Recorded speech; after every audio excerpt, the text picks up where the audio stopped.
창세기 18장 16절에서 21절까지 말씀, 다 잘 일어나셔서 말씀 앞에 섭시다. 그 사람들이 거기서 일어나서 소돔으로 향하고 아브라함은 그들을 전송하러 함께 나가니라. 여호와께서 가라사대 나의 하려는 것을 아브라함에게 숨기겠느냐? 아브라함은 강대한 나라가 되고 천하 만민은 그를 인하여 복을 받게 될 것이 아니냐? 내가 그로 그 자식과 권속에게 명하여 여호와의 도를 지켜 의와 공도를 행하게 하려고 그를 택하였나니 이는 나 여호와가 아브라함에게 대하여 말한 일을 이루려 함이니라.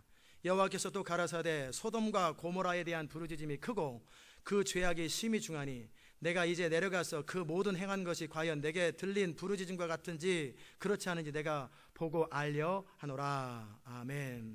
자리에 앉겠습니다. 은혜로우신 아버지 하나님 감사합니다. 오늘도 이 아침에 주의 음성을 우리 가운데 들려주시고 이 말씀이 이 도시를 살리고 역사를 살리고 인생을 살릴 수 있는 말씀 되게 하여 주시옵소서. 감사드리옵고 예수님의 귀하신 이름으로 기도드리옵나이다. 아멘. 오늘 여러분과 함께 말씀을 나눌 제목은 하나님께서 찾으시는 의인이라는 제목입니다. 시대마다 하나님은 사람을 찾으십니다. 그래서 노아를 통해 방주를 만들고 새로 시작하는 일을 할 사람을 찾고, 또 아브라함을 통해서 민족이 시작될 때 그 출발할 사람을 찾고, 미디안의 그 압제를 받고 있을 때 정말 그 압제에서 벗어나게 할 수 있는 기드온이라고 하는 사람을 찾고, 또 하나님의 말씀을 제대로 선포해 줄 수 있는 사무엘을 찾고, 그 다음에 하나님의 마음대로 하나님의 나라를 이루어드릴 수 있는 다윗과 같은 사람을 찾고, 신약시대 때서는 또 계속해서 바울을 찾고 베드로를 찾고, 또 21세기 또 도시의 문을 열 사람을 찾는 거예요. 그때 하나님은 하나님의 필요에 따라서 하나님의 꿈과 하나님의 뜻을 이루기 위하여 결국 하나님의 뜻은 이 땅 가운데 하나님의 나라가 이루어지는 것인데, 그 일이 이루어지는데 참여할 사람, 그 일을 이루어드릴 사람을 찾고 계시고, 그 일에 여러분들이 반응하고 이렇게 이 자리에 모여 있는 것입니다. 자, 그래서 하나님께서 찾으시는 사람, 그리고 왜 하나님께서는 사람을 통해서 일하시는지 그 모든 원리들을 오늘 함께 나눌 것입니다. 매 시대마다 하나님이 사람을 찾아서 하나님의 일을 해야 되는데, 이 창세기 18장에 보면은 어떤 사건들이 18장과 19장에 몇 가지 사건들이 나오는데, 그것이 뭐냐면요, 아브라함에게 하나님께서 두 천사와 함께 나타나시는 장면이 나옵니다. 아브라함이 이제 마므레 상수리 숲을 근처에서 이렇게 있었는데, 오정쯤에 그가 장막문에 이렇게 앉아 있다가 어떤 사람들 세 사람이 쫙 오는 것을 보면서 아브라함이 낯선 사람이 오네, 경계해야지. 그러지 않고 그 나그네를 대접합니다. 그러면서 깍듯하게 영접합니다. 원컨대 우리 집에 오시어서 쉬십시오. 발을 씻으시고 떡을 드시고 음식을 즐겁게 드신 후에 지나가소서. 신약은 이거에 대해서 분명히 말씀하십니다. 아브라함은 부지 중에 나그네를 대접하다가 자기도 모르는 중에 천사를 대접했다. 자, 주는 것이 받는 것보다 복이 있다고 그랬죠. 아브라함은 이것을 통해서 놀라운 은혜들을 경험합니다. 여러분도 대접하는 그 역사가 있기를 주의 이름으로 축복합니다. 미국 땅이 복을 받을 때는요, 나그네를 대접을 잘했어요. 그리고 이민자들을 대접을 잘했어요. 근데 망할 때가 되니까요, 자꾸 괴롭히고 추방하고 맨날 그러잖아요. 본인도 남의 땅에 와가지고 강제로 막 인디언들 쫓아내가지고 강제로 뺏고 나서 이제 자기 땅에 또 남에 오니까 이제 다른 사람들 쫓아내요. 깡패예요, 깡패. 그럼 망합니다. 하나님은 분명히 나그네를 대접을 잘하라고 그랬어요. 나그네, 또 고아와 과부, 도우림이 없는 사람들을 도와주고 나눠주라고 그랬어요. 그것은 바로 하나님을 돕는 것이고 하나님께 구워주시는 거예요. 아멘.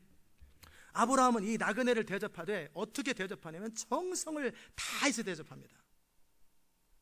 그저 그냥 껌이나 하나 먹어라, 이렇게 먹던 식은 밥이나 먹으라가 아니라 좋은 송아지를 취하고, 그리고 하인에게 주고, 그리고 아내에게는 고운 가루를 가지고, 거친 가루가 아니라 고운 가루를 가지고 반죽해서 떡을 만들게 하고, 그리고 버터와 우유와 하인이 요리한 송아지를 가지고 가서 최선을 다해서 나그네를 대접했어요. 근데 그것이 하나님을 대접할 거라고는 생각을 못했던 거예요. 우리가 그렇게 부지 중에 나그네를 대접하다가 하나님을 대접하는 복을 누리게 될 것입니다. 대접하세요. 대접하는 것이 대접받는 것보다 훨씬 복이 있습니다. 그렇게 하시기 바랍니다. 그리고 나서 이제 이 18장을 통해서 하나님이 두 가지 이유 때문에 아브라함에게 찾아오셨는데, 그 첫 번째 이유는 뭐였냐면요, 이거였어요. 아브라함에게 식사를 다 하시고, 좀 궁금했어요. 하나님도 식사하시나? 천사들도 식사하나? 이제 인간으로 오셔가지고 먹는 모양을 한 건지 뭐 하여튼 드셨다고 그랬으니까. 그리고 나서 뭐라고 말씀하시냐면, 기한이 이를 때에 내가 정녕 네게로 돌아오리니 네 아내 사라에게 아들이 있으리라 그러셨어요. 이 말은 누구에게 들으라고 한 말인 줄 아세요? 아브라함에게 이미 말씀하셨어요. 17장에서 이미 말씀했기 때문에 말 안 해도 돼요. 아브라함에게 1년 뒤에 네게 아들이 있을 거라고 얘기까지, 날짜까지 정해줬어요. 그런데 그 이야기를 사라에게 했어도 사라는 그 말을 믿지를 못합니다. 그렇기 때문에 이번에 방문은 뭐냐면 사라를 위한 방문이에요. 그래가지고 이제 사라가, 우리는 옆에서 친교실에서 말하는 거 안 들리잖아요. 벽에 하도 이렇게 방음 장치까지 다 내가지고 이제 들리지도 않아요. 뉴스그룹에서 뭐를 해도 서로 안 들리는데, 그 당시 때는 그냥 가죽으로, 짐승의 가죽으로, 양가죽, 소가죽으로 이렇게 했기 때문에 그냥 바로 옆에 소리가 무슨 말이 다 들리는 거예요. 그 사라가 그 말을 들었다고요. 그리고 사라가 속으로 그러는 거예요. 내가 노쇠하였고 내 주인도 늙었으니 내게 어찌 낙이 있으리요.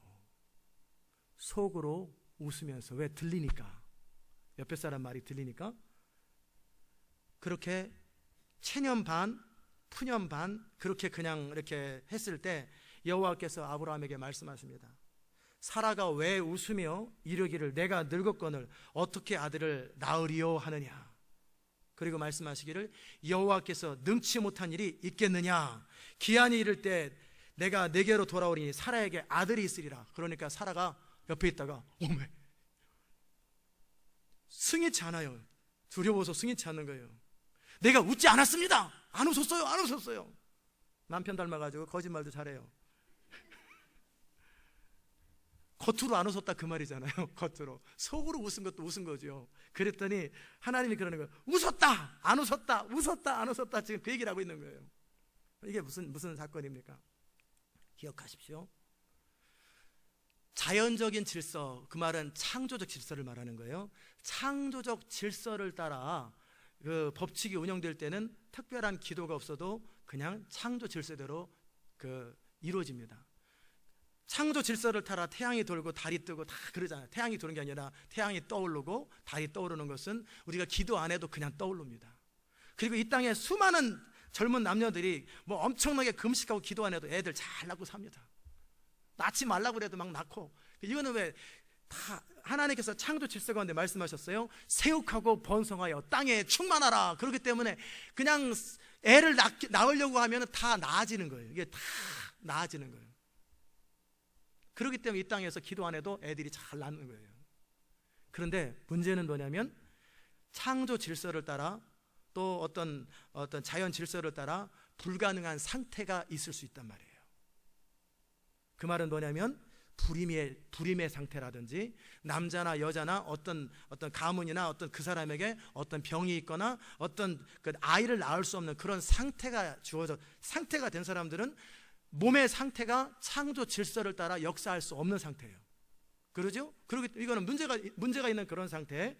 또는 나이가, 여자의 경수가 45살이나 50살이나 이때쯤에 생리가 끊어지잖아요. 경수가 끊어지면서 이제 60이 되면은 낳고 싶어도 못 낳고 70되면 낳고 싶어도 안 해. 이게 자연 질서예요. 왜? 애 낳다가 죽으면 큰일 나잖아요. 이게 생명을 걸고 낳는 건데 70 먹은 할머니가 애 낳다가 죽으면은 이것도 안 되고 어떻게 키워 이거를. 그러잖아요. 그러니까 하나님께서 어느 나이가 딱 되면 이제 아이를 못 낳도록 자연 이렇게 그것도 하나님의 창조 질서를 딱 했어요. 이해가 되시죠? 그런데 이제 아브라함의 상태는 뭐예요? 불임의 상태일 수도 있고 사라가 아니면 나이가 지금 많아서 이제 자연적인 질서나 창조 질서를 따라서는 정상적으로 아이를 낳을 수 없는 그런 상태예요. 그러면 이런 상태, 내가 약을 먹거나 아니면 건강관리를 하면 내 몸이 회복될 수 있다면 그냥 자연 건강식품을 통해서 얼마든지 몸을 회복할 수 있고, 또 뭐 이렇게 그러면 되는데, 몸이 자연적인 현상에 따라서 암이든지 어떤 문제든지 해결될 수 없는 그런 상태가 있잖아요. 그렇죠? 그럴 때는 초자연적인 기적이 필요합니다. 아멘. 제가 우리 교회 지금 바깥에 건강 CD가 하나 있는데 인터넷에도 올라가 있어요. 다운로드 받으시면 되는데 중요한 얘기 하나를 생각날 때 얘기해 드릴게요. 암을 고칠 때, 암을, 당뇨도 그 얘기 나와 있고, 당뇨를 어떻게 고치는지, 당뇨를 당치수를 멈추는 부분도 있지만 그냥 당뇨를 없애는 방법에 대한 어떤 식이요법이나 이런 것들이 나와 있더라고요. 그 CD에 김갑선 목사님이고 교수님이신데 아주 들어보니까 그럴싸해요. 괜찮은 것 같아요. 근데 암을 치료하는 방법이 있어요. 원래 우리 몸 안에는 암세포가 다 누구나 있다라는 거예요. 누구나 암세포가 있대요. 암세포는 크레이지 셀인데 사람은 약 4조 정도의 세포가 있는데 그 가운데 9만에서 10만 개가 넘어가면 이거는 초기 암이라고 그런답니다. 그런데 다 몇백 개씩, 몇천 개씩은 다 있대요. 누구나 있대요. 몇만 개씩은 다 암세포가 있다라는 거예요. 그런데 이 암세포들이 있다가 사라지고 있다가 사라지고 있다가 사라지는데 그 결정적인 일을 해주는 것이 뭐냐면 NK 세포라는 그게 뭐냐면 내추럴 킬러 셀이라고. 내추럴 킬러 셀. 이건 제가 의학 공부하는 쥐양한테 물어보니까 NK셀 알더라고요. 내추럴 킬러 셀. 우리 몸 안에서는 자연스럽게 악한 세포나 잘못된 세포를 먹어서 없애버리는 그런 셀이 있다라는 거예요. 아멘.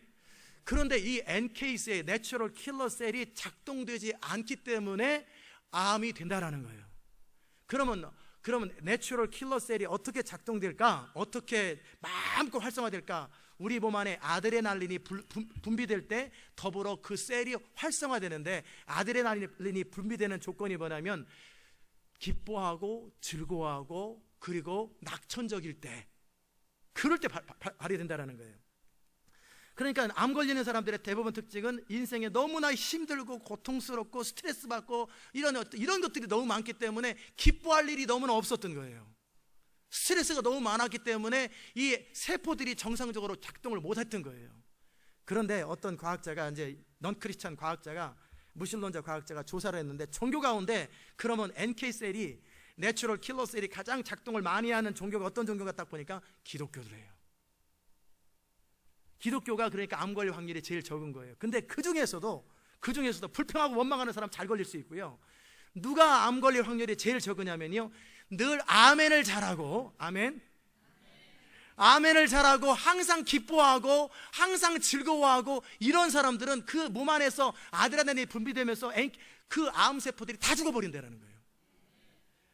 하나님께서 뭔가 명하실 때는 목적이 있는데, 그래서 항상 기뻐하라, 쉬지 말고 기도하라, 범사에 감사하라, 이런 사람들은 하나님의 뜻대로 이런 사람들은 절대 암에 안 걸려요. 걸릴 수가 없어요. 그리고 아멘을 잘하고 특별히 교회에서 극성스럽게 예배드리고 극성스럽게 춤을 추고 극성스럽게 열심히 봉사하는 사람은 기쁨이 충만하고 은혜가 충만하기 때문에 암이 안 걸린다고. 이 무신론자들이 그걸 연구를 했더라는 거예요. 왜? 기뻐하고 즐거워야 되는데. 여러분이 암 안 걸리시기를 주의 이름으로 축복합니다. 그러려면 늘 기뻐하고 즐거워하고 감사해야 돼요. 그리고 낙천적이고 하나님께 끊임없이 소망을 가지고 어떤 칠흑 같은 환경 속에서도 우리 하나님은 하실 수 있습니다. 우리 하나님은 하실 수 있습니다. 이 고백을 하는 사람들 안에는 스트레스가 없고요, 늘 기쁨이 충만하기 때문에 병 걸릴 일이 없어요. 아멘. 네. 제가 이렇게 볼 거예요. 아멘 안 하는 사람은 저 사람 병 걸리려고 작정했나? 어쨌든 지금 딴 얘기로 돌아갔는데 다시 원위치로, 자, 우리가 자연적이고 창조적인 질서를 따라 애 낳는 건 누구나 나요. 그러나 이제 이것이 작동이 안 하는 불임의 상태나 나이가 70, 아브라함은 지금 99세고 사라는 90세예요. 89세예요. 이게 과학적으로나 자연적으로나 창조 질서를 따라서 불가능한 상태예요. 자, 이런 불가능한 상태에는요, 초자연적인 하나님의 개입이 필요합니다. 초자연적인 하나님의 역사가 필요한데, 하나님의 초자연적인 역사를 위해서 반드시 필요한 건 뭐냐면 믿음이 필요합니다. 믿음이 전제가 되어야 돼요. 아멘. 그런데 지금 아브라함과 사라는 믿음이 없으니까 하나님도 답답해. 쟤들 지금 빨리 애 낳아야 되는데 지금 믿음이 없어. 빨리 애 낳아야 되는데 뭐 지금 정상적으로 나이가 지났기 때문에 75세, 65세이기 때문에 이제 애 못 낳아요. 그런데 믿음이라도 주어져야, 믿음이라도 생겨 애를 낳는데 믿음도 없어요. 그러니까 하나님이 답답한 거예요. 그래서 하나님이 두 번 찾아오시죠. 한 번은 아브라함에게 찾아오셨어요. 근데 아브라함에게 접근하신 하나님의 방법이 좀 틀리고 사라에게 접근하시는 방법이 좀 틀려요. 아브라함에게 접근하실 때 어떻게 접근하냐면 아브라함이 설명해주고 혼을 냈어요. 아브라함아, 99세 때 나는 전능한 하나님이라 너는 내 앞에 행하여 완전하라. 그게 뭐라고 말씀을 드렸어요 지난주에? 나를 신뢰하라는 거예요. 편법 쓰지 말고 이스마엘 같은 사람들 낳지 말고 너는 나를 온전히 신뢰하고 순종에 있어서 온전하고 믿음에 있어서 온전하라. 그래야 내가 너를 통해서 나의 꿈을 이룰 수 있고 너의 아내 사라를 통해 애를 낳을 수 있으니까 이제는 딴 생각하지 말고 편법 쓰지 말고 내 앞에 행하여 완전하라. 그렇게 딱 말씀을 하셨어요. 그리고 나서 뭐 아브라함이 자꾸 말이 많아요. 이렇게 조용하게 성격 좋은데 은근히 말이 많아요. 뭐 이스마엘, 엘리에셀이 어떻습니까? 뭐 이스마엘은 어떻습니까? 뭐 소돔 땅에 50명은 어떻습니까? 자꾸 말이 많아요 이 사람은. 그러자 그 모든 부분들 하나님 다 잘라버리죠. 엘리에셀 아니야, 이스마엘 아니야, 네 부인 사라, 본부인 사라를 통해 낳는 아이가 네 약속의 후손이 될 거라고 딱 선언을 해버렸어요. 그리고 딱 출발하셨어요. 그리고 나서 이제 아브라함만 믿음이 있으면 어떻게 해요? 사라도 믿음이 있어야지. 그러니까 사라에게 또 찾아온 거예요. 그러니까 사라를 찾아올 때 내외하기 좀 애매하니까 뭐 신약이 아니라 그랬는지 구약이라 그랬는지 마리아한테는 직접 찾아오더니 환상 가운데, 근데 여기는 진짜 사람의 모습으로 오셨는데 천사들과 하나님께서 아브라함에게 사라 옆에 텐트에서 딱 듣고 있는데 거기서 말하는 거예요. 그리고 하나님께서 지금 하시는 게 뭐예요? 사라의 불신앙을 치료하고 사라가 믿음을 가질 수 있도록 사라를 도와주기 위해서 하나님께서 천사들을 대동해서 온 거예요. 이해되십니까? 그래야 아브라함도 믿음이 있고 사라도 믿음이 생겨야 이 믿음으로 말미암아 하나님의 초자연적인 영광을 보게 되는 건데, 그 이들이 믿음이 없을 때 믿음은 어떻게 생겨요? 믿음은 들음에서 생깁니다. 아멘. 그 듣는 것도 그냥 혼적인 말, 뭐 온갖 재미난 얘기하는 설교를 들어봐야 믿음 안 생겨요. 영적인 설교, 성령의 감동과 기름 부음이 있는 그 말씀을 들어야 믿음이 생기는 거예요. 여러분이 믿음 빨리 자라기 원하시는 분들은요, 타주분들은 인터넷으로 듣고 CD로 듣지만 CD를 구입해서 차 타고 다니면서 계속 들으세요. 차 타고 다니면서 계속 들으면 여러분이 믿음이 굉장히 빠른 속도로 자랍니다. 말씀을 열심히 듣고 또 말씀을 또 이렇게 CD로 듣고 그렇게 해야 되는데, 지금 사라에게 아브라함 말이 잘 안 들려요. 맨날 거짓말을 잘하니까 거짓말 또 그랬나 봐요. 아브라함이 누이라 그랬다 뭐 했다가 자꾸 말 바꾸고 그러니까 아브라함 말이 도대체 안 믿어지니까 이제 하나님이 직접 나타나셔가지고 이제 그 말하는 거예요. 그런데 이 아브라함의 성격하고 사라의 성격이 약간 다르니까 하나님은 성격대로 접근하시는데 어떻게 접근하시냐면요, 재밌어요. 사라에게 하나님은 지금 옆에서 다 귀 기울이고 뻔하고 막 음식 만들면서 온갖 여기 듣고 있는 걸 다 듣고 있는 거, 음식 먹고 있는 거 앉아서 가만히 듣고 있는 거예요. 그럴 때 사라에게 기한이 이를 때에 아들이 있으리라. 그럴 때 사라가 그 말을 딱 들었고, 사람이 너무나 오랫동안 기다리고 지치고 그러면은요, 하나님의 말씀이 들어도요 체념이 돼요. 기드온처럼 하나님이 우리와 함께 하시면 왜 이럽니까? 이게 체념이 딱 되는 거예요. 그러면서 사라 마음속에서 속으로 웃고, 왜 킥킥킥 그러면 안 되잖아요.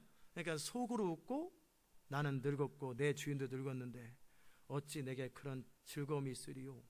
속으로만 생각했어요. 그러자 하나님께서는 그 사라의 믿음을 북돋는 방법으로 그거를 탁 터치한 거예요. 아브라함을 통해서가 아니라 사라 마음속에 생각하는 것을 딱 말씀하죠. 사라야, 왜 웃느냐? 왜 늙었다고 말하느냐? 여호와께 능치 못한 일이 있느냐? 그러나 사라는 충격을 탁 받는 거예요. 내 마음의 생각까지도 감찰하신 하나님, 내 마음의 소원까지도 감찰하신 하나님, 이 하나님이 정령 이루시겠구나. 그 믿음이 사라에게 쑥 들어오는 거예요. 아멘. 이런 사건이 성경에 또 한 번 나옵니다.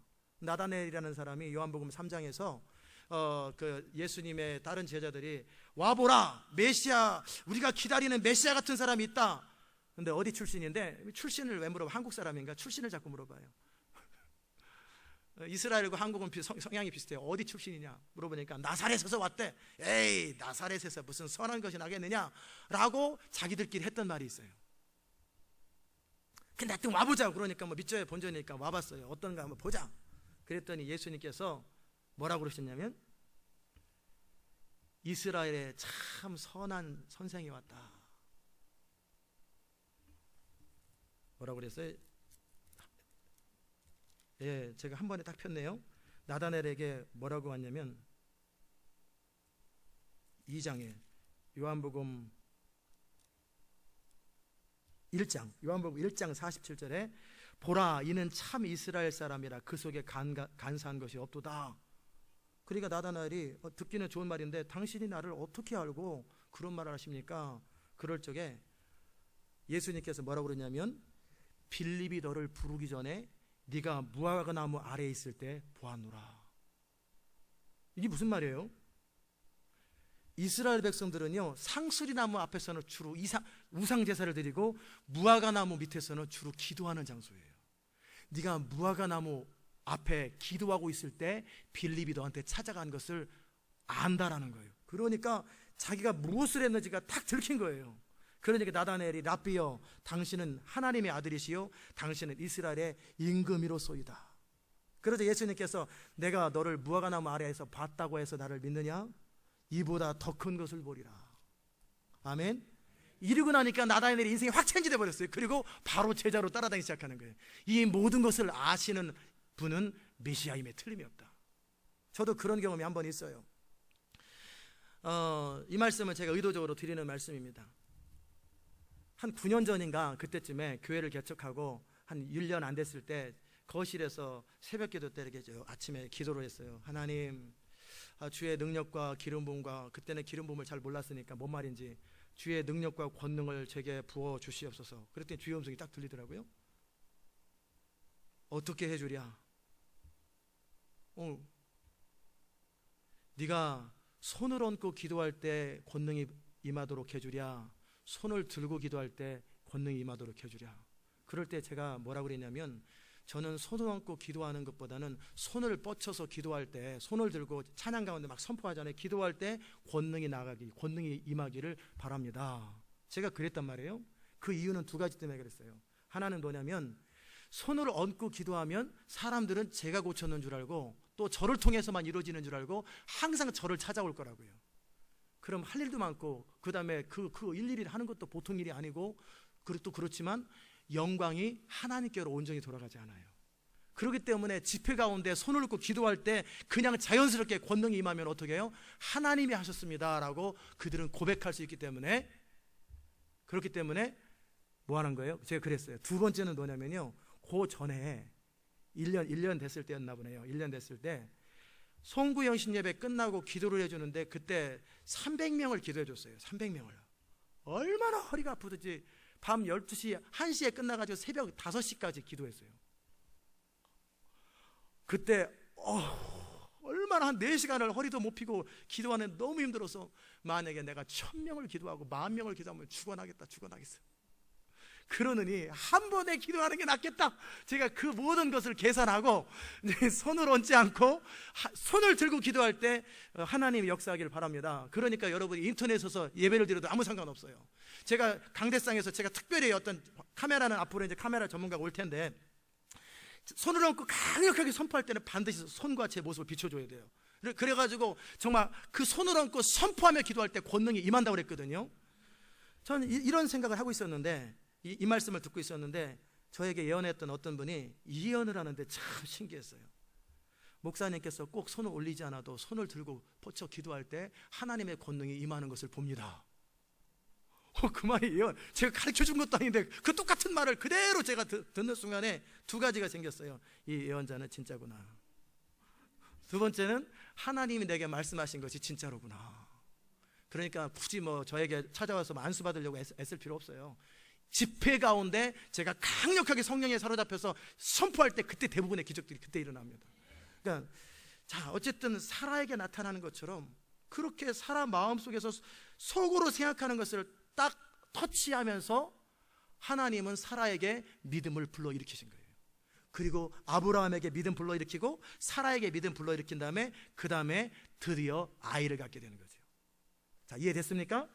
창조 질서를 따라서가 아니라 초자연적인 하나님의 역사가 임할 때는 반드시 믿음이 필요합니다. 반드시 믿음이 필요하고, 믿음은 그냥은 절대 안 생겨요.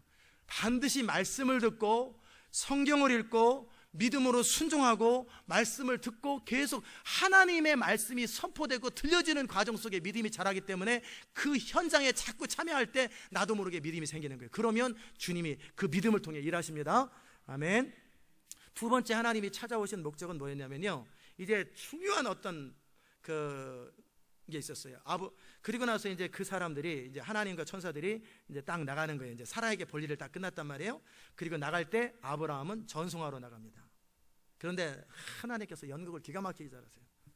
이렇게 탁 나가시다가 싹 돌더니, 가만히 있어봐라, 내가 하려는 것을 아브라함에게 숨기겠느냐? 그러니까 아브라함이 귀가 쫑긋해가지고, 이게 뭐야? 뭔 일이 있지? 그럴 때 아브라함에게, 아브라함은 강대한 나라가 되고 천하만민은 그를 인하여 복을 받게 될 것이 아니냐, 한 번 더 쐐기처럼 심어주는 거예요. 그리고 내가 그로 그 자식과 권속에게 명하여, 잘 들으십시오, 여호와의 도를 지켜 의와 공도를 행하게 하려고, 즉 하나님의 말씀을 지켜서 올바르고 그리고 바른 도리대로 살게 하려고 아브라함을 택하였나니 이는 나 여호와가 아브라함에게 대하여 말한 일을 이루려 함이라. 즉 아브라함에게는 중요한 택함의 이유를 말씀하십니다. 아브라함을 택하시고 그 후손 이스라엘을 택하신 이유는 이 세상에 모두 제멋대로 살고 하나님을 어기고 살아가는 이 세상 속에서 하나님을 경외하는 가문과 하나님을 경외하는 하나님 말씀을 순종하는 그런 민족을 만들어서 열방의 제사장 나라가 되어서 열방을 회복하기 원하고, 그리고 그들에게 하나님만을 섬길 수 있는 그것 때문에 내가 아브라함을 택했고 그 자손들을 택한다라는 것을 심어주는 거예요. 아멘. 그 택함의 이유를 정확하게 말씀하신 거예요. 그리고 나서 완전히 기억나도록 한 사건을 일으키십니다. 그리고 또 말씀하시기를, 소돔과 고모라에 대한 부르짖음이 크고 그 죄악의 심이 중하니 내가 이제 내려가서 그 모든 행한 것이 과연 내게 들린 부르짖음과 같은지 그렇지 않은지 내가 보고 알려 하노라. 여기서 중요한 영적 중보, 하나님이 찾으시는 중보자의 원리들을 제가 살펴보려고 합니다. 요한복음 10장에 보면은 뭐라고 나와 있냐면, 도적이 오는 것은 왜 와죠? 도적질하고 죽이고 멸망시키는 거예요. 즉 도적은 사단인데, 마귀는 항상 우리의 삶을 도적질하고 우리가 가진 권위도 빼앗고 축복을 빼앗고 도적질하는 것, 그 다음에 멸망시키고 죽이는 게 목적이에요. 그런데 마귀는 스스로 우리를 도적질하고, 도적질은 할 수 있어요. 속일 수는 있어요. 그러나 멸망시키거나 죽일 능력은 없어요. 심판할 능력은 없어요. 그러면 마귀는 어떻게 우리를 멸망시키냐면, 우리가 하나님의 말씀을 어기고 하나님의 기록된 말씀을 반대로 할 때 율법이 우리를 심판하는 거예요. 아멘. 하나님은 항상, 내가 온 것은, 예수님께서 말씀하시죠, 양으로 택한 자들로 생명을 얻게 하고 더 풍성하게 얻게 하려 하십니다. 하나님의 목적은 여러분으로 생명을 얻게 하고, 그 생명은 예수 안에 있는 영생을 얻게 하고 하나님과의 친밀한 교제를 갖게 하고, 두 번째는 우리의 삶을 풍성하게 만드는 것. 그러기에 야고보서 1장은 뭐라고 그러냐면, 1장 17절에는 속지 말라 그러면서, 야고보서 1장 보십시다. 여러분 가운데 제가 분명하게 그 말씀을 통해 정리를 해드릴게요. 야고보서 1장에 보면은 우리가 시험에 들어 미혹되는 것은 하나님이 하시는 게 아니라는 거예요. 너희 중에 지혜가 1장 13절에 사람이 시험을 받을 때 내가 하나님께 시험을 받는다 이렇게 하지 말지니 하나님은 악에게 시험받지도 아니하시고 친히 아무도 시험하지 않으시느니라. 오직, 여기서 말하는 건 템프테이션을 말하는 거예요. 유혹. 오직 각 사람이 시험을 받는 것은 자기 욕심에 끌려 미혹됨이니, 즉 욕심이 잉태한 즉 죄를 낳고 죄가 장성한 즉 사망을 낳느니라. 우리가 사망에 빠지는 방법이 뭐예요? 우리 안에 있는 플래시 디자이어, 즉 욕심이 잉태해서 죄를 저지르게 되고, 죄가 장성해서 쌓이면 어떻게 해요? 결국 심판을 받는다 그러는 거예요. 그러므로 16절에 내 사랑하는 형제들아 속지 말라. 17절에 각양 좋은 은사와 온전한 선물이 다 위로부터 빛들의 아버지로부터 내려오나니 그는 변함도 없으시고 회전하는 그림자도 없으시느니라. 아멘. 하나님에게서 오는 것은 모든 좋은 것과 좋은 은사와 좋은 선물들만 오는 거예요. 그러면 우리 인생 가운데 뭔가 안 좋은 것들이 임하는 것은 뭐냐면 도적이 도적질하고 죽이고 멸망시키는 거예요. 아멘. 그런데 도적은 스스로 우리를 멸망시키거나 우리를 심판할 권한이 없기 때문에 어떻게 하냐면, 잘 들으세요. 이게 영적 원리예요. 어떻게 하냐면 예수님께서 분명히 말씀하셨어요. 너희는 내가 너희를 심판하는 줄로 생각하지 말고 너희의 공경하는 바 모세의 율법이 너희를 정죄하고 심판한다, 그 말씀하셨어요. 그 말이 뭐냐면 하나님의 율법은, 말씀은 양날 가진 칼과 같습니다. 그렇기 때문에 그 율법대로 살고 순종하면 복을 누리고 형통함으로 임하지만 율법을 어기고 율법을 거역하면 온갖 저주가 임하는 거예요. 그러니까 마귀는 어떻게 하면 돼요? 이스라엘 백성으로 또 성도로 하여금 율법을 어기도록 만들어주면 되는 거예요. 그러면 율법이 그 사람을 심판해버리는 거예요. 이해됐습니까? 마귀는 심판할 권한이 없어요. 그러니까 우리가 성경 말씀대로 안 살고 하나님의 뜻대로 안 살도록 유혹을 하고 또 문화를 통해서 환경을 통해서 시험 들게 만들고 이러저런 방법으로 그 사람들을 유혹해버리는 거예요. 그럼 어찌 되겠어요? 그들은 율법을 어기게 되죠. 그러면 어떻게 해요? 그 집안에 심판이 임합니다. 사단이 그 집안을 멸망시키고 싶어요. 그 집안을 해코지하고 싶어요. 근데 방법이 없어요. 그러니까 어떻게? 시험 들게 만드는 거예요. 어떻게 해요? 이러저런 말씀을 듣고 시험 들고 사람과 시험 들고 자식 때문에 시험 들고 이것 때문에 시험 들어가지고 마음에 분노가 쌓이고 쓴뿌리가 쌓여가지고 에이 다 때려쳐버린다, 그렇게 만드는 거예요. 그게 기가 막힌 사단의 전략이에요. 그러면 여러분 안에 거역과 쓴뿌리가 있으니까 어떻게 해요? 하나님 말씀을 정면으로 거역해버리죠. 그러면 뭐라고 그래요? 내게 들린 부르짖음, 사단은 드디어 하나님께 시온 인터내셔널 교회 누구 어느 교회 누구 저 소돔 땅에 누구 하나님 말씀 어겼습니다, 참소를 하면서 심판해야 됩니다. 검사처럼 계속 그 소리 하는 거예요. 그러면 하나님은 어떻게 해요? 멸망시키지 않고 싶어요.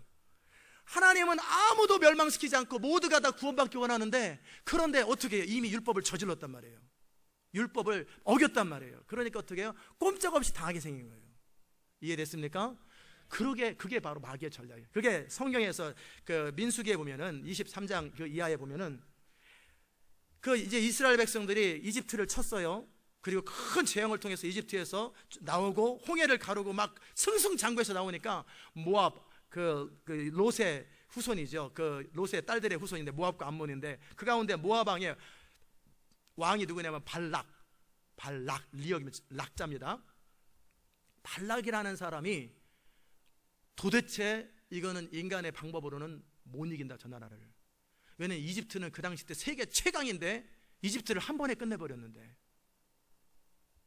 저들에게는 초자연적인 하나님의 능력이 역사하니까 이것은 그들도 아마 모압들을 이렇게 몰렉신을 섬기는 그런 나라이기 때문에 그들도 영적 원리를 알아요. 그러니까 누군가가 그 나라를 저주를 해줘야 된다. 저주가 임해야 된다. 저주가. 그래가지고 소문을 듣자니까 발람이라고 하는 발람이라고 하는 선지자가 하나님을 섬기는데 그 사람이 예언대로 잘 이루어지는 거 보고 그 사람에게 엄청난 금은 보화를 주면서 너가 이스라엘을 한번 저주해라. 높은 곳에 올라가서, 그래서 항상 악한 영들이 높은 데 많이 있는 거예요. 높은 콜로라도 스프링스가 14,000피시래요. 그런데 요런 높은 데서 미국 땅을 저주한다니까요. 그런 것처럼 높은 데 가서 이스라엘 백성들을, 가까이서 보니까 커 보이니까 높은 데서 보면 조그매 보이잖아요. 이렇게 조그매 보이니까 담대함이 생기잖아요. 제가 이 담대함에 대해서도 한번 잠깐 지나가다 언급해 드릴게요. 제가 이제 그 도시들을 바라보면은 도시가 너무나 빌딩들이 크잖아요. 그러면 일단 기가 죽잖아요. 그래서 제가 하는 게 뭐냐면 도시 다운타운에 선포하지만 그래도 너무 커요. 그랬을 때 시카고에서 제가 중요한 경험을 했어요. 그게 뭐냐면 시카고를 빌딩 숲을 지나가지고 한 바퀴를 막 걸으면서 지나가 보니까 시카고가 제 손에 딱 들어오고 조그매 보이더라고요. 테네시 내슈빌레를 한 바퀴 쫙 빠른 속도로 때니 40분 만에 도시를 돌더라고요. 도시의 빌딩 숲을 돌더라고요. 워싱턴 DC도 제가 그렇게 해봤어요. 이렇게 돌고 이렇게 돌고 이렇게 하니까 도시들을 도는데 한두 시간이면 돌더라고요. 그러니까 도시가 이렇게 보이는 거예요. 작게 보이는 거예요.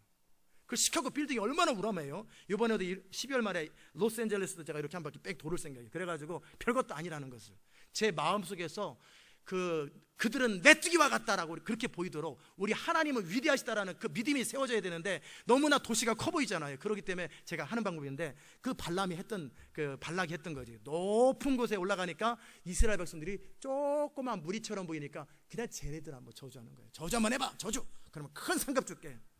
그래서 이제 발람이 선지자가 저주를 하려고 그러니까 저주가 딱 막히는 거예요. 돈 욕심은 나는데 아무리 하려도 안 되니까 어떻게 해요? 결국은 뭐라고 그러냐면 왕한테 이스라엘 백성들은 저주할 수 없는 백성들입니다. 잠언에 까닭 없는 저주가 임하지 않는다고 저들에겐 저주를 해도 임하지 않습니다. 영적으로 민감한 사람에게 다 아는 거예요. 내가 너를 큰 부자를 좀 만들어주고 권세를 주려고 그랬는데 네 섬기는 하나님이 너를 방해했도다. 이 발람 선지자 안에 있는 탐욕을 딱 건드리니까 그러나 방법이 전혀 없는 것은 아니옵니다. 뭐냐?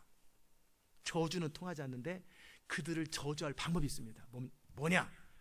저들이 광야를 지나가느라고 외롭고 힘들었을 때니까 근사한 파티를 열어주고 술과 고기를 먹여주고 여자들을 춤을 추게 해서 그들을 타락시키는 겁니다. 남자들을 타락시키는 거예요. 그러면 그들은 하나님으로부터 합법적으로 징계를 받게 되어 있습니다. 이야! 그러면서 여자들한테 광고하는 거예요. 이 일에 헌신할 애국자들 다 나오시오. 워낙 음란한 나라니까 뭐 서로 좋다고 뭐 그랬고요. 하여튼 술과 고기를 배가지고 잔치를 벌이니까 아니나 다를까 이스라엘 남자들이 정말 그런 맨날 만나나 먹고 메추라기나 먹고 맨날 이런 거 먹다가 진수성찬을 먹으니까 너무 좋아가지고 먹고 그들 제사에 참여하고 음란을 행해서 그러니까 어떻게 해요? 이들이 뭐를 어겼어요? 하나님의 약속과 율법을 딱 어기니까 하나님은 어떻게 하겠어요? 마귀가 저주하십시오, 저주하십시오, 심판하십시오 계속해서 귀따갑게 얘기하니까 그냥 가서 할 수밖에 없는. 그래서 연병이 시작하고 그래서 저주가 임하는 거예요. 이해됐습니까? 이게 영적 원리예요. 소돔 땅에도 지금 내게 들린 부르짖음이 소돔 땅의 죄악은 너무나 크게 치닫는데 여러분 그 도시 가운데 죄 중에 극치가 어느 도시가 멸망하기 직전에 생기는 죄악 중에 죄악이 뭐냐면 웬만한 데 가지고는 그렇게 크게 어느 도시가 그냥 쉽게 멸망하지 않아요. 하나님이 사랑하는 사람들을 그렇게 쉽게 멸망시키지 않는데 두 가지를 어기면 그들은 멸망당합니다. 그게 뭐냐면 첫 번째는요, 하나님의 창조 질서를 파괴할 때예요. 즉 창조 질서는 뭐냐면 한 남자와 한 여자 안에서 결혼이 이루어지고 하는 건데 이것을 게이나 레즈비언이 나라 가운데 팽배하고 그것이 자연스럽게 되어서 하나님의 창조 질서가 무너지는 첫 번째. 아멘. 창조 질서를 무너뜨리는 그 원리가 멸망당하기 직전에 일어나는 일이고, 두 번째는 뭐냐면 구속의 질서를 깨는 거예요. 구속의 질서는 뭐냐면요, 하나님의 은혜 가운데 거하고 하나님의 긍휼을 의지하는 거예요. 즉 그리스도로 말미암아 하나님의 자비를 의지해서 우리가 구원을 받잖아요. 그렇죠? 그렇죠? 그런데 지금 미국 땅에서 일어나는 일은 뭐예요? 동성연애가 공공연하게 되어 있고 교회들마다 목회자들마다 그 부분을 다 옹호해버린단 말이에요. 창조 질서를 깨는 것을 지금 범하고 있어요. 두 번째는 뭐냐면 구속의 질서, 예수님만이 길이라고 하는 것들을 깨버리는 거예요. 모든 종교의 구원이 있고 예수님만이 길이라는 것을 법으로 제정을 해버리는 거예요. 그래서 동성연애자에 대해서 뭐라고 막 말하면 이제 나중에 잡혀 들어가고, 예수님만이 길이라고 말하면 타 종교에 구원이 없다 그러면 감옥에 들어가 버리는 거예요. 창조 질서와 구속의 질서가 깨어졌을 때 그때는 하나님의 뜻과 목적과 형상들이 완전히 무너졌잖아요. 그러면 대책 없습니다. 그때는 심판의 때예요. 아멘. 노아의 때가 바로 그때였었고, 그 다음에 뭐예요? 이스라엘 백성 소돔과 고모라 땅이 지금 그 상태가 되었어요. 이 소돔과 고모라 땅을 19장에서 우리가 좀 이따 보겠지만 보면 어떻게 해요? 이 천사들이 두 사람의 천사가 이렇게 롯의 집에 방문했을 때 사람들이 몰려와서, 동성연애자들이 지들끼리 하는 것도 사실은 기분 나쁘고 옳지 않은데 분명히 말씀드립니다. 동성연애는 유전이 아니고 그 부모나 그 자신의 죄악 때문에 마귀가 들어가서 그 악한 영 때문에 동성연애에 영이 들어가는 거예요. 그래서 그것은 영적 전쟁을 통해 축사하면 그 문제 해결됩니다. 동성연애는 유전이 아니에요. 분명히 말씀드립니다. 근데 자기들끼리 그러는 것도 아니고 지나가는 나그네까지 동성연애를 하려고 하는, 이것은 완전히 극에다라는 거예요. 자, 멸망을 시켜야 되겠습니까? 안 시켜야 되겠습니까? 시켜야 되는 거예요. 그리고 긍휼을 구하지도 않아요. 하나님 앞에 엎드려 니느웨처럼 회개도 안 해요. 하나님이 회개를 하든지 아니면 바르게 살아야 되는데 지금 이 상태예요. 자, 제가 지금 드린 말씀 다 알아들으셨죠? 자, 그러면 이런 도시들을 그러면 어떻게 회복할 수 있을까? 그러면 지금 이 미국 땅과 유럽 땅과 이 세상이 아직 멸망하지 않았을 때는 뭔가 이유가 있었는데 그 이유가 뭔지를 한번 살펴보십시다. 그래서 이제 내가 소돔과 고모라 땅을 하도 참소가 많아서 이제 멸망을 시켜야 되는데 하나님은 멸망시키지 않고 싶어요. 그러니까 증거를 잡는 거죠. 건수를 잡는 거예요. 멸망시키지 않을 건수. 그래가지고 조금이라도 괜찮은 사람이 있으면 멸망 안 시키려고 그래가지고 천사들을 파송한 거예요. 진짜인가 확인해봐라. 그랬을 때 아브라함이 하나님 앞에 이제 질문합니다. 아브라함은 자기 나름대로 의와 논리를 가지고, 하나님, 의인을 악인과 함께 멸망 안 시키는 것이 과연 공의로우신 하나님이 가능합니까? 하나님이 가만히 계십니다. 의인이 만약에 있다면 하나님 어떻게 하실게요? 가령 50명의 의인이 그 수십만 명의 사람들, 수백만 명의 사람 가운데, 얼마인지는 모르겠지만 적어도 50명은 있겠지라고 딱 제보시는 거예요. 50명의 의인이 있으면 멸망시키는 거 아니지 않습니까? 50명이 있으면 내가 사하리라. 아브라함이 충격을 딱 받은 거예요. 아브라함은 이렇게 자꾸 이렇게 건수를 잘 잡아요. 뭐 이렇게 뭐 꼭 아내를 통해서만 낳냐, 뭐 종을 통해서 온갖 이유를 잘 대요, 이 사람은. 50명이야? 근데 아브라함이 또 잘하는 거 뭐냐면 일단 하나님이 딱 선을 그어주면 그대로 순종은 또 잘해요. 본토 친척 아비집을 떠나라 그랬더니 떠나잖아요. 근데 적당히 섞여, 로또 데려오고 약간 섞이는 게 좀 문제, 이 사람은요. 근데 이제 자기 딴에는 50명이 있을 줄 알았는데 50명이 없어. 그래서 49명인가? 그래서 또 아니면 모르니까 그냥 45명은요 45명도 용서하리라. 그럼 40명은요 40명 있어도 그 도시를 사하리라. 점점 이제 궁지에 몰리는 거예요. 그러면 이 도시에 제대로 된 사람 40명이 없단 말이에요. 그러면 30명은요 이제는 단위가 5단위가 아니라 10단위로 막 내려가요. 30명도 20명은요 20명도. 아니 그럼 20명도 제대로 된 사람이 없단 말이야. 그럼 한 번만 더요. 10명은요 10명이 있어도 이 도시를 멸망시키지 아니하리라. 아브라함이 할 말이 없습니다. 자기 의가 깨져버렸어요. 자기 의가. 이건 좀 이따 다시 다룹니다. 의 부분은. 그래서 갔어요. 그리고 나서 이제 천사들을 통해서 현실을 확인하니까 정말 심판할 수밖에 없는 상태예요. 제가 여기서 의인에 대해서 하나님께서 찾으신 의인이라고 말씀을 드리는데요. 예레미야 5장 1절에 보면은 안 쳐주셔도 됩니다. 제가 읽어드릴게요. 예레미야 5장 1절에 보면은 주님은 분명히 말씀하셨어요. 너희는 예루살렘 거리로 빨리 왕래하며 그 넓은 거리에서 찾아보고 알라. 너희가 만일 공의를 행하며 진리를 구하는 자를 한 사람이라도 찾으면 내가 이 성 도시를 사하리라. 아브라함을 통해서 하나님이 이스라엘을 만드신 목적은 하나님의 도를 행하고 공의를 행하는 자인데 이 유다가 심판받을 때는 뭐예요? 한 명의 제대로 된 사람이 없다 그 말이에요. 예루살렘 성 안에 한 명도 없다라는 거예요. 그 말은 다르게 표현하면 뭐예요? 한 명의 의인만이라도 있으면 그 도시가 사해진다 그 말이에요. 아멘. 자, 에스겔서 22장에 보면 뭐라고 나와 있냐면요, 에스겔서 22장에 보면은 이런 말씀이 또 나와 있어요. 30절에 이 땅을 위하여 성을 쌓으며 성 무너진 데를 막아서서 나로 멸하지 못하게 할 사람을 내가 그 가운데서 찾다가 얻지 못한 거로, 그 한 명을 찾다가 얻지 못하는 거로 내가 내 분으로 그 위에 쏟아내며 내 진노의 불로 멸하여 그 행위대로 그 머리에 붕하였느니라. 나 주 여호와의 말이니라. 이게 무슨 말인지 아세요? 어느 한 도시가 멸망할 때는 창조 질서와 구속의 질서가 깨어지는데 극에 달하는 것인데, 그 도시를 구원할 수 있는 숫자가 어떤 숫자냐면요, 한 명의 의인이 필요한 거예요.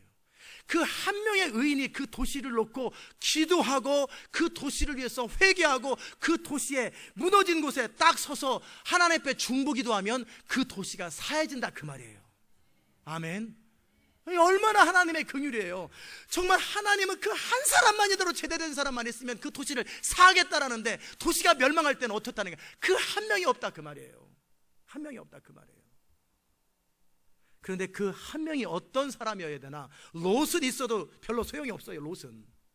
근데 그 한 명은 야고보서 5장 16절에 보면은요, 엘리야에 대해서 이 얘기를 하면서 우리 주님께서 뭐라고 말씀하셨냐면, 믿음의 기도는 능력이 많은데 특별히 너희가 죄를 서로 구하며 회개하며 병 낫기를 위해서 기도하라. 의인의 간구는 역사하는 힘이 많으니라. 의인의 간구예요. 아무나 도시를 놓고 기도한다고 도시가 돌아오지 않아요. 만약에 돌아왔다면 도시를 놓고 기도하는 데가 한두 군데예요. 도시 돌아와야지. 그러나 그들이 기도해도 효과가 없더라는 말이에요. 그럼 누가 기도해야 돼요? 의인이 기도해야 돼요. 그 의인은 어떤 사람이 의인입니까? 제가 지난 주간에 말씀을 드렸죠. 그 의인은 믿음으로 하나님을 신뢰하며, 아브라함에게 그토록 말씀하시는 거예요. 아브라함아, 지금 24년째다. 언제까지 그렇게 살 거냐? 좀 내 앞에 행하여 완전하라. 어떻게 완전하라고 그랬어요? 나를 신뢰하라. 나는 전능한 하나님이라. 편법이나 사수 쓰지 말라고 그랬잖아요. 그리고 하나님이 말씀하시는 것을 그대로 믿어줄 수 있는 그 사람이에요. 아멘. 하나님을 신뢰하고 그대로 믿어줄 수 있는 사람. 너희는 마음에 근심하지 말라 하면 근심 안 하는 사람. 그래도요, 인생이 힘들어요, 이런 사람은 의인이 아니에요. 능력 없는 기도예요. 그 사람들은 바람 새는 풍선이에요. 기도의 능력을 후 부르면은 기차 다니고 푹 하는 것처럼 바람 넣었다 빠졌다, 바람 넣었다 빠졌다, 바람 넣었다 빠졌다, 믿었다 의심했다, 믿었다 의심했다. 야고보서 이거 뭐라고 그랬어요? 너희가 믿고 요동함이 있으면 아무것도 얻을 줄을 생각하지 마라. 요동함이 있으면 안 돼요. 믿음에 있어서 완전해야 돼요. 그러려면 어떻게 해요? 하나님과 친밀함을 쌓아야 되고, 하나님과 온전함을 쌓아서 온전한 믿음을 여러분이 유지하셔야 돼요. 그리고 하나님이 그렇다면 그렇게 믿어야 돼요. 아멘. 믿음에 있어서 온전함, 그리고 믿음의 결과로서 순종에 있어서 온전하는 거지요.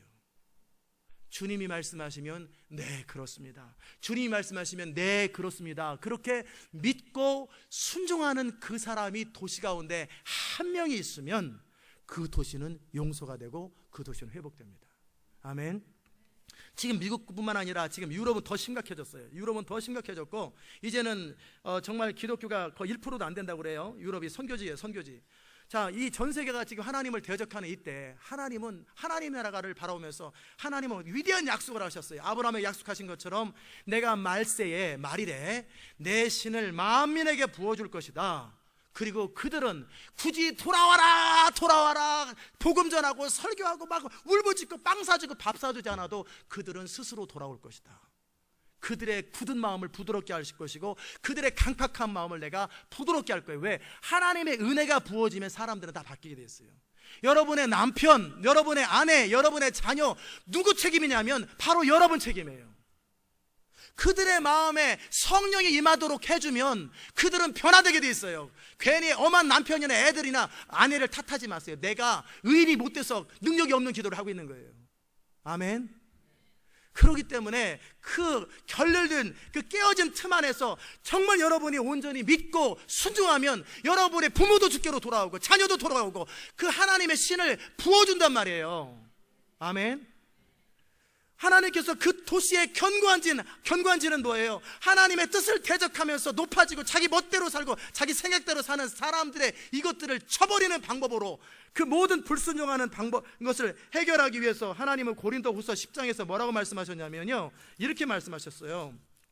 고린도후서 10장에서는 이 대강절 때 계속 다루는 게 그 부분인데, 우리의 싸우는 병기는 육체에 있어 싸우는 것이 아니다. 육체가 아니다.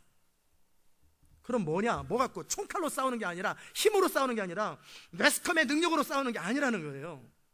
오직 우리의 싸우는 병기는 하나님 앞에서 견고한 진을 파하는 강력한 힘이다. 우리의 병기는 강력한 힘이라고 그랬는데, 그 강력한 무기를 가지고 뭐 하냐면 모든 이론, 공산주의 이론, 인본주의 이론, 뭐 이런저런 이론, 온갖 이론들, 종교 다원주의 이론, 그 다음에 또 개인적으로 이런 생각 저런 생각, 모든 이론을 다 부수며 하나님을 아는 것을 대적하여 높아진 그래도요 끊임없이 자기를 주장하는 것들을 다 부서뜨리는 것, 그리고 모든 생각을 사로잡아 그리스도께 복종케 하는 그것이 무기라 그래요. 그것이 무기인데, 그 무기가 뭐냐면 너희 복종이 온전히 될 때에 모든 복종치 않는 것을 벌하려고 예비하는 중에 있느라. 아멘. 하나님의 말씀 앞에서 모든 사람들이 입을 다물게 만들어주는 힘, 그 통로가 되는 사람들은 어떤 사람이냐면 복종의 사람, 순종의 사람, 항복의 사람이에요. 같은 말이에요. 아멘. 나 자신도 말이 많고 의견이 많고 생각이 많고 그래서요 그런데요, 이런 사람은 참 그 태도를 바꾸시기를 주의 이름으로 축복합니다. 그런 사람의 기도 효과 없어요. 나도 순종도 안 하는데 뭐 남편을 놓고 기도한들 무슨 효과 있겠어요? 아무 효과 없습니다. 아내를 위해서 기도한들 아무 효과 없고, 자식을 놓고 기도한들 아무 효과도 없는 기도예요. 그런 기도, 사람 10만 명씩 모여서 군중 집회하고 기도해봐야 아무 효과도 없어요. 그러니까 뭐 이런저런 예루살렘에서 어디에서 뭐 어느 정도 효과는 있을지 모르겠지만 결국 그 도시는 안 돌아오잖아요. 누가 해야 돼요? 의인의 기도예요. 엘리야가 한 번 기도했더니 하나님의 불이 임하고, 엘리야가 한 번 기도했더니 하늘에서 비가 멈추고 비가 내리잖아요. 그 의인의 기도는, 그 의인이 누구예요? 하나님을, 나는 전능한 하나님이라 그러면 하나님을 철저하게 신뢰하는 자들이에요. 그리고 하나님 앞에 모든 생각과 사상과 모든 경험과 모든 것들을 다 복종시켜서 주님이 말씀하시면 네 그렇습니다 라고 말하는 사람이에요. 그리고 행하는 사람이에요. 뭐 새벽에 나오라는데 무슨 이런저런 이유가 있고, 뭐 헌금하라는데 무슨 이유가 있고, 성경 읽으라는데 무슨 이유들이 많아요. 그냥 하면 되는 거지. 아멘. 그냥 하면 되는 거지. 렌트를 하라면 렌트하면 되는 거고, 모여서 기도하라면 모여서 기도하면 되는 거지. 무슨 안 되는 수천 가지 이유가 있잖아요. 그것이 변화될 때까지 제 역할은 그것을 깨트리고 변화시켜주는 역할이에요. 다 자기 주장들, 의견들, 생각들, 합리적인 생각들 다 깨버려야 돼요. 그래서 네 그렇습니다. 우리 주님에게는 항상 아멘, 네 그렇습니다, 예스밖에 없어요. 그렇게 예스하는 사람, 온전히 순종하는 사람이 하나님 앞에 딱 기도하면 그 사람은 하자가 없어요.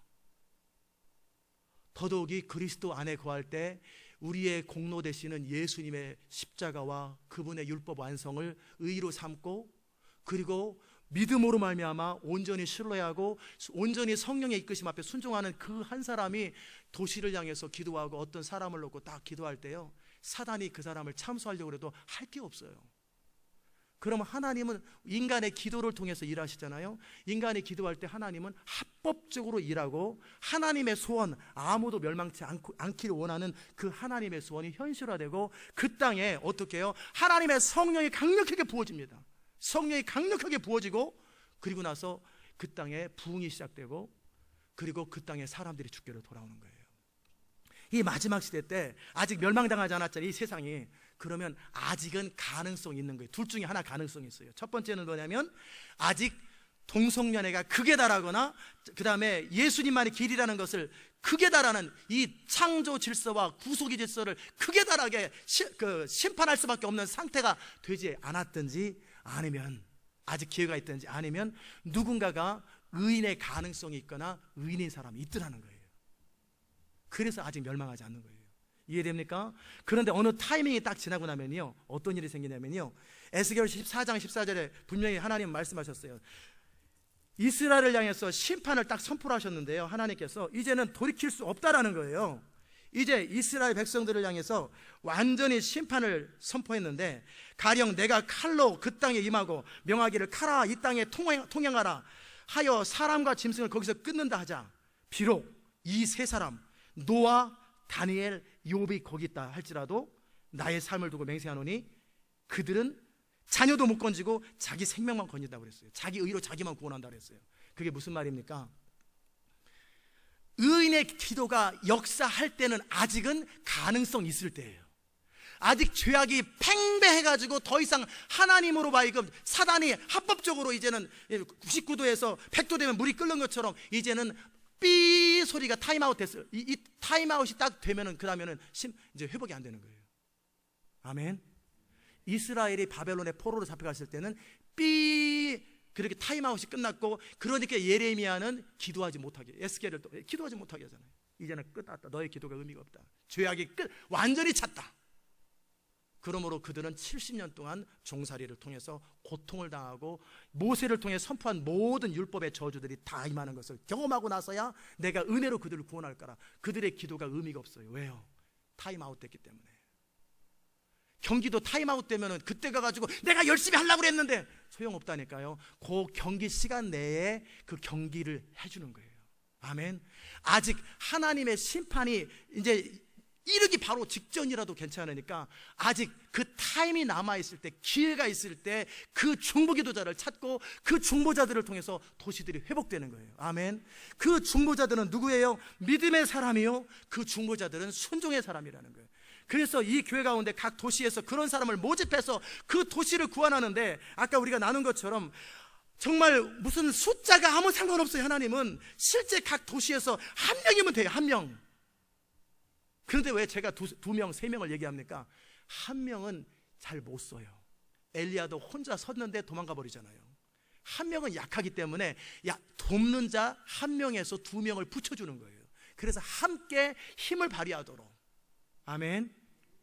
그러나 그 중에 특별히 성경의 원리는 한 명이면 돼요. 그러나 두 사람이 합심해서 기도하라고 우리 주님께서 말씀하셨기 때문에 두 사람에서 기도하되, 그 사람은 아무나 기도한다고 되는 게 아니라 믿음에서 온전하고 순종에서 온전한 거예요. 오직 예수 그리스도 안에 하나님의 의를 붙들고 십자가의 공로를 의지하고, 그리고 주님이 말씀하시고 성령이 말씀하시면 영으로 몸의 행실이 복종되어지는 거예요. 나의 생각이 복종되고, 나의 감정이 다스려지고, 나의 할 수 없음이 문제가 안 되고, 나의 모든 경험이 문제가 안 되고, 주님이 말씀하시면 네 그렇습니다. 300명 가지고 쳐라. 네 그렇습니다. 뽕나무 뒤에 숨어라. 네 그렇습니다. 이게 되는 사람을 통해서 하나님은 하나님의 일을 하실 수 있더라는 말이에요. 아멘. 자, 그런데 그 소돔과 고모라에는 그 사람이 없었어요. 그래서 19장에서 이제는 갔어요. 천사들이 딱 아브라함과 하나님은 대화하고 있을 때에 천사들은 갔는데, 롯도 그 나그네를 대접하는 것처럼 나그네를 대접합니다. 삼촌 본받아가지고 나그네를 대접하는데, 롯과 아브라함은 참 사람이 틀려요. 나그네를 대접하는 것만 봐도 알아요. 여러분이 잘 발견 못하셨을 거예요. 제가 일부 예배 때 발견했거든요. 아브라함은요, 나그네를 대접하도요 무릎을 꿇고 땅에 엎드렸어요.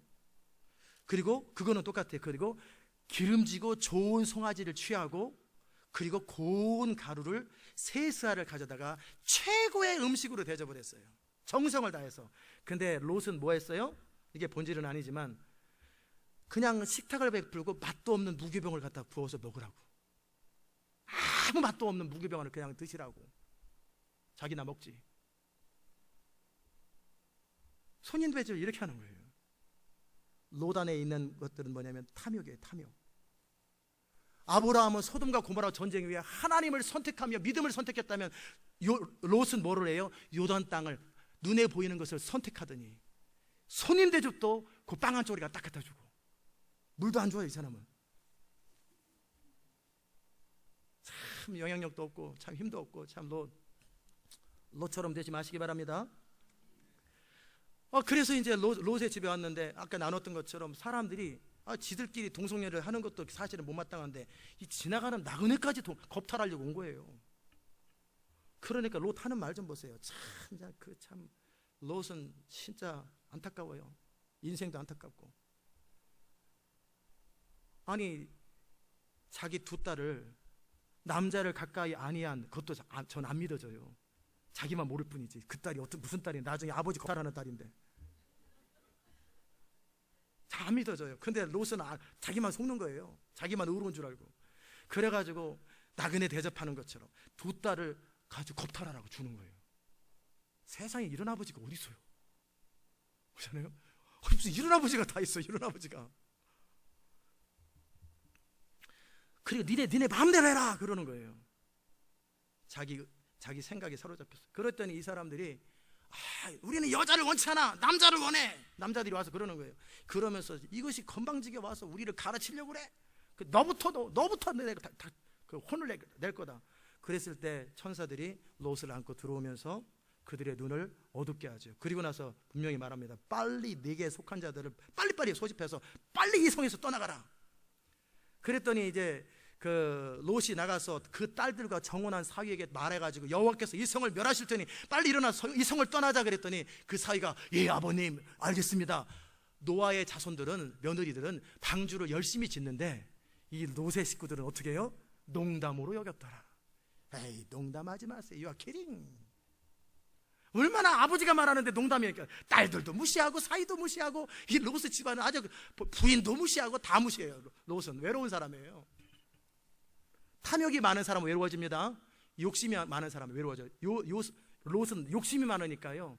욕심이 많은 사람 주변에서는 아무도 사람이 안 붙어요. 그러니까 외로운 거예요. 아멘.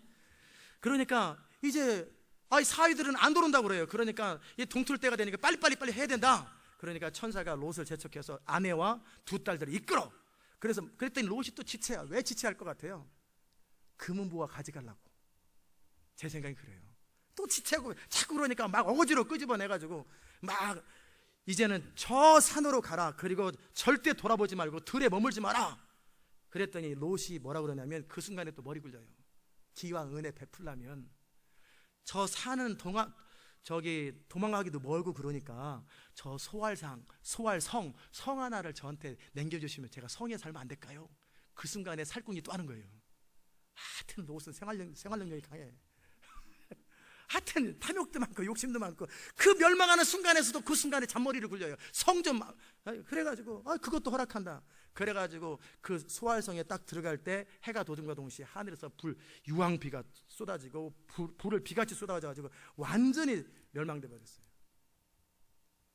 그리고 그 성을 멸망할 때 아브라함을 생각하사 롯도 하나님 생각 같았으면 에라 너도 그냥 죽어버려라. 어차피 영향력도 없는 인생 그냥 믿음이나 저버리지 말고 천국이나 오도록 그냥 죽어라 그랬을 수도 있는데 아브라함을 생각하사 롯을 구하셨더라 그랬단 말이에요. 그리고 소활 땅에 피한다고 그랬으면 또 약속 믿음도 없어. 이 사람이 욕심도 많고 믿음도 없어요. 소활 땅에서 버티면은 괜찮다고 그랬는데 굳이 또 도망가. 또 산으로 또 도망가. 하이 믿음도 없고 욕심만 많아요. 롯. 남자들 가운데 그런 사람이 있으면 온 가족 고생시킵니다. 그런 사람 되지 말기 바랍니다. 그래서 그 부인은 뒤돌아보다가 소금기둥 됐고 그리고 그 딸들은 참 롯이 문제가 많은데 결국 뭐냐 이 사람은 롯의 문제는 첫째는 탐욕의 문제예요. 소돔과 고모라 전쟁 이후에 땅을 선택하는 거 보세요. 삼촌도 뭐도 다 상관없잖아요. 자기 욕심 앞에. 그러더니 수월 땅 달라고 그러죠. 탐욕이 문제였고요. 두 번째는 뭐냐면 방치. 맹자의 엄마는 삼천지교라고 하면서 교육을 위해서 이렇게 학부를 옮기고 그러는데 이 사람은 자식 교육을 위해서 자기 탐욕 때문에 딸들도 방치해버려요. 그러니까 그 땅에서 어울려 살고 그 땅에 있는 사위들을 얻는 거예요. 옳은 대로 살 능력도 없고 영향력도 없으니까 부인도 말 안 들어, 딸들도 말 안 들어, 사위도 말 안 들어, 아무도 말 안 듣는 그저 별 볼 일 없는 인생으로 교회 출석만 하는 사람이에요. 교회 출석만 하는 사람. 맨날 교회 와서 예배만 드리지 아무 능력도 없이 그저 그냥 그런 사람이 롯과 같은 사람이에요. 회개하시기 바랍니다. 자, 이제는 결국은 롯이 간신히 살려가지고 덜덜 떨고 있는데 그 딸들도 참 희한해요. 아버지 술을 잔뜩 먹여놓고 롯은 그래도 자기 옳은 것은 주장할 줄 아는가 봐요. 옳은 것은. 근데 다른 사람한테 영향력은 없으니까. 왜? 영향력을 미치려면은 뭐 인티그리티 말과 뜻이 똑같아야 되는데 욕심은 많은지 말만 하니까 그러니까 자기만 건질 줄 아니까 그러니까 스스로는 안 할 테니까 술을 먹여서 강제로 딸들이 아버지를 겁탈해가지고 자식을 낳아요. 그리고 하는 말이 뭐예요? 이 세상의 도리를 따라 이 땅에는 불이 배필될 사람이 없으니. 왜 없어요? 아브라함 집에 가도 있지. 소돔 땅만 성인가 그 주변에 성들이 얼마나 많은데 그 많은 참 이 사람들 희한해요. 음란의 영이 있는지 모르겠어요. 아멘. 참 안타까워요. 자, 이제 말씀을 마무리합니다. 오늘 제가 여러분에게 여러 말씀을 드렸어요. 부주 중에 천사를 대접하는 아브라함, 사라에게 믿음을 불러일으켜서 초자연적 기적을 일으키기 위해서 믿음이 필요한데, 믿음은 들음에서 나기 때문에 말씀을 들을 때 믿음이 생기고, 그 믿음이 생각, 지적 동의가 아니라, 소원이 아니라 중심 내 영 안에서 믿어지는, 어떤 경우에도 평강이 유지되는 그 믿음이 있을 때 하나님이 일하실 수 있다, 그 말씀을 드렸고요. 그리고 정말 이제 이 부분은 나중에 말씀을 드릴게요. 그리고 결국 이 도시가, 소돔이라는 도시가 결국 무엇 때문에 멸망했어요? 죄악이, 어떤 죄악? 창조 질서를 깨는 죄악, 그리고 구속의 질서, 즉 긍휼과 자비를 의지하는 것. 니느웨도 심판을 멸하니까 즉시 회개하고 자비를 구하니까 용서가 되잖아요. 구속의 키는 예수 그리스도를 통한 하나님의 용서처럼 하나님 앞에 나를 불쌍히 여겨달라고 말하는, 그게 구속이에요. 아멘. 이 두 가지가 없되 하나님의 형상이 깨어질 만큼 완전히 악에 치달았는데, 그때까지도, 그 타이밍까지도 의인 한 사람이 없어요. 그럼 여기에서 우리가 반대적으로 결론을 어떻게 내려요? 예레미야에게 예루살렘 성을 멸망시키지 않기 위해서 한 사람의 의인을 찾아라, 한 사람의 의인을 찾아라고 그랬는데, 그 한 사람들을 각 도시에서 찾으면 되는 거예요. 그 두세 가정이 함께 모여서 그 도시를 품고 기도하되, 덮어놓고 기도하지 말고 어떻게 해요? 본인이 기도하는 내용보다 더 중요한 것은 내가 기도자가 되어야 돼요. 의인이 되어야 돼요. 의인의 간구가 역사하지, 우하는 기도, 그저 기도 시간 많은 게 아무 소용없어요. 진짜 하나님을 신뢰하고 하나님께 순종하는, 흠이 없는, 예수 그리스도로 말미암아 흠이 없고, 믿음에서 흠이 없고, 순종에서 흠이 없는 그 의인의 간구가 있을 때, 그것도 언제까지요? 그 타임아웃이 되기 전까지 각 도시에 부흥의 역사들이 일어나는 거예요. 그것을 위해서 하나님은 이 시온 인터내셔널께 비전을 주셨고, 각 전 세계 2000개 도시 가운데 그 사람들을 찾고, 그 소원이 있는 사람들을, 그런 의인이 한 번에 어떻게 생기겠어요? 그 소원이 있는 사람에게 말씀으로 그를 정결케 하시고, 성령의 불로 소멸케 하시고, 그들을, 죄악들을 소멸케 하시고, 혼의 가라지를 태우시고, 그들에게 전사의 스피릿을 부어주시고, 그리고 그들을 올바른 방향으로 믿음을 키워주고, 그래서 그들이 그 일을 할 수 있는 사람으로 빌드업 시켜주고 세워주는 것이 이 교회에서 하는 일들이에요. 그래서 마침내 그 기도가 능력이 있도록. 아멘. 그러나 이것도 한시적입니다. 왜냐하면요, 이제 계시록에 봐도 그렇고, 심판이 확정되면 이제는 노아가 있어도, 욥이 있어도, 다니엘이 있어도 안 된다라는 거예요. 왜? B 타임 끝났어요. 하나님의 심판 타이밍이 끝났기 때문에. 그러면 어떻게 해요? 심판에 이르는, 바벨론에 종살이 갈 수밖에 없는 이스라엘, 소돔의 범죄, 노아의 범죄처럼 마지막 때 적그리스도가 등장하면서 이제 복음이 전해지지 않는 타이밍이 옵니다. 계시록 16장 11절에 보면은 재앙이 임해도 회개치 않되, 어떻게 회개치 않냐면, 사람들이 계시록 16장 11절에 보면 얼마나 악하냐면, 대접재앙이 막 쏟아지되, 그 다섯째가 쏟아질 때 짐승의 보좌에 쏟아지니 나라가 어두워지고 사람들이 아파서 자기 혀를 깨물고 아픈 것과 종기로 인해서 하늘의 하나님을 회방하고 저희 행위를 회개치 않더라는 거예요. 은혜의 타이밍이 끝나면, 은혜의 시대가 끝나면 이제 사람들은 회개할 기회를 놓쳐버립니다. 그런데 그 타이밍이 언제 오느냐? 그 회개의 타이밍은 언제냐면요, 꼭 명심하십시오. 지금은 시대 마지막이라고 베리칩이 짐승의 패라고 얘기를 하면 또 사람들이 엉뚱한 소리 자꾸 하잖아요. 굉장히 중요한 것이 있어요. 노아 당시에 마태복음 24장 38절에 예수님께서 깨어있으라고 말씀하시면서, 홍수 전에 노아가 방주에 들어갔던 날까지 사람들은 먹고 마시고 장가들고 시집가고 있으면서 홍수가 나서 저희를 완전히 멸망하기까지 깨닫지를 못하더라. 완전히 멸망할 때까지 깨닫지 못하더라. 그 많은 증거와 증상들을 이해하고 그 많은 선지자들과 사람들을 통해 선포해도 못 알아듣더라는 거예요. 아멘. 그런데 왜 못 알아들을까에 대해서 누가복음 21장에서 분명히 말씀하셨어요. 너희는 스스로 조심하라. 그렇지 않으면 방탕함과 술 취함과 생활의 염려로 마음이 둔해져서 뜻밖의 그날이 덫과 같이 너희의 임하리라 그랬어요. 못 알아듣는 이유가 세 가지 나오는데, 방탕함, 자기 하고 싶은 대로 살고 쾌락을 따라 늘 먹고 즐기는 거 좋아하는 사람들, 술 취하는 것, 별 생각 없는 사람들, 그 다음에 먹고 사는데 너무 에너지를 쏟고 늘 먹는 것 때문에 마음을 쏟는 그 사람들이 삶에 빠져가지고 돈 벌기 바쁘고 모기 지내기 바쁜 이 사람들은 영적으로 깨어있지 못하더라는 거예요.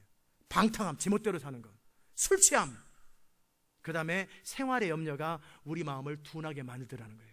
근데 그런 사람들이 어느 전까지요, 홍수가 나서 목에 찰 때까지, 완전히 멸망할 때까지 못 알아들어요. 못 알아들어요. 두렵고 떨림으로 여러분의 구원을 이루시길 바랍니다. 너희는 스스로 조심하라. 방탕함. 제가 그래서 차도 아무 차는 안 타요. 어느 수준 이상의 차는 안 탑니다. 사례비도 어느 이상은 안 받고 집도 어느 이상은 집을 안 삽니다. 왜요? 스스로 제가 제 자신을 지켜야 돼요. 아멘. 사람의 욕심이라는 건 한이 없기 때문에 스스로 어느 순간에 딱 절제를 해줘야 되는 거예요. 술 취함, 술이야 제가 안 마시니까 대신에 성령에 충만하면 되고, 절제, 성령에 충만함, 뭘 먹을까 뭘 마실까 염려가 아니라 오직 하나님 나라와 그의 의를 구하는 이것이 깨어있는 비밀이에요. 이런 사람들은 이미 주님 오실 것을 미리미리 다 짐작하고 다 알고 자기를 준비하고 삶을 정리합니다. 저는 여러분이 깨어있는 자가 되시기를 바라고요. 또 그것 이전에, 그건 개인적으로 할 일이고, 도시 가운데 하나님의 부흥과 성령이 쏟아질 수 있도록 아직 타임은 남아있어요. 아직 삐 소리는 안 났어요. 그럼 어떻게, 적그리스도 아직 등장 안 했어요. 그렇기 때문에 어떻게 해요? 아직 시간이 있을 때 이 땅에 부흥이, 하나님의 요엘 선지자 2장 28절 이하에 나온 것처럼 내 신을 만민에게 부어질 때 먼저 남종과 여종에게 먼저 부는다 그랬거든요. 그 남종과 여종이 되어서 믿음에서 온전하고 순종에서 온전한 남종과 여종이 되어서 이 땅 가운데 하나님의 부흥을 선포하는 여러분이 되시길 바랍니다. 그러면 여러분을 통해서 그 땅에 회복이 일어나고 용서가 이루어지고 하나님의 구원이 이루어져요. 하나님의 소원은 아무도 멸망하기를 원치 않으세요. 아무도 멸망치 원치 않아요. 그러나 하나님의 율법을 어기되 끝까지 어기고 회개치 않으면 하나님도 어쩔 수 없어요. 하나님의 공의로움 때문에 마귀가 참소해서 어쩔 수 없이 지옥 보내는 건 하나님의 뜻이 아니에요. 하나님은 모두에게 은혜를 베푸시고 구원받기를 원하는 하나님의 사랑의 하나님이에요. 그러나 그 하나님의 통로가 될 사람, 여호와께서 찾으시는, 하나님께서 찾으시는 의인이 필요하다라는 거예요. 그 도시마다 의인이 필요해요. 아멘. 왜 도시마다 필요하냐면 권위의 원리 가운데 그 도시에 살고 있거나 그 도시를 위해서 구체적인 희생과 대가를 지불한 사람이어야 돼요. 아니면 그 도시에 사는 사람이고 사는 사람 가운데 대가를 지불하는 그것이 필요하기 때문에 바로 그 도시마다 의인이 필요한 거예요. 그럼 여러분이 살고 있는 도시에 하나님의 구원이 임합니다. 정말 그 은혜가 있기를 주의 이름으로 축복합니다. 기도합시다. 하나님 아버지 감사합니다. 오늘도 주의 음성 들려주셔서 감사합니다. 우리에게 말씀하시는 주님 감사합니다. 이제는 정말 무능한 자처럼 롯처럼 살지 말고 이제는 의인이 되어서 엘리야처럼, 다니엘처럼 그렇게 믿음에 있어서 온전하고 순종에 있어서 온전하고, 처음부터 아브라함은 그렇게 되지 못했지만 그가 서서히 믿음의 사람이 되었고 순종의 사람이 되었을 때 그를 통해 롯이라도 구원한 것처럼 이제는 시대 마지막에 우리의 믿음과 순종을 통해 정말 도시들이 주께로 돌아오고 수많은 영혼들이 주께로 돌아오는 그 통로 되게 하여 주시옵소서. 감사드리옵고 예수님의 귀하신 이름으로 기도드리옵나이다. 아멘. 다 잘 일어나셔서 485장 찬송하십시다.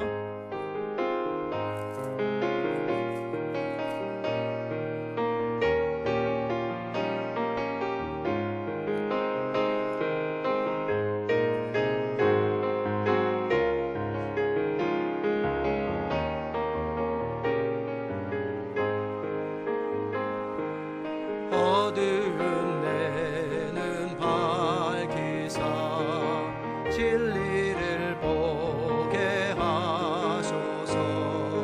진리의 열쇠 내게 주사 참빛을 찾게 하소서. 기쁘신 뜻을 알고자 엎드려 내 눈을 뜨게 하소서. 성령이여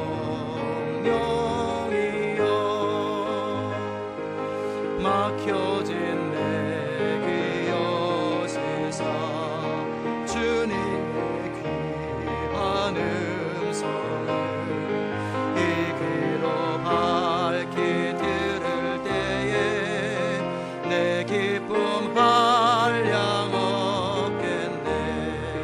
기쁘신 뜻을 알고자 엎드려 기다리오니 내 귀를 열어주소서.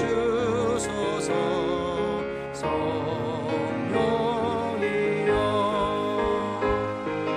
봉해진 내 입 여시사 복음을 널리 전하고 차가운 내 맘 녹여주사 사랑을 하게 하소서.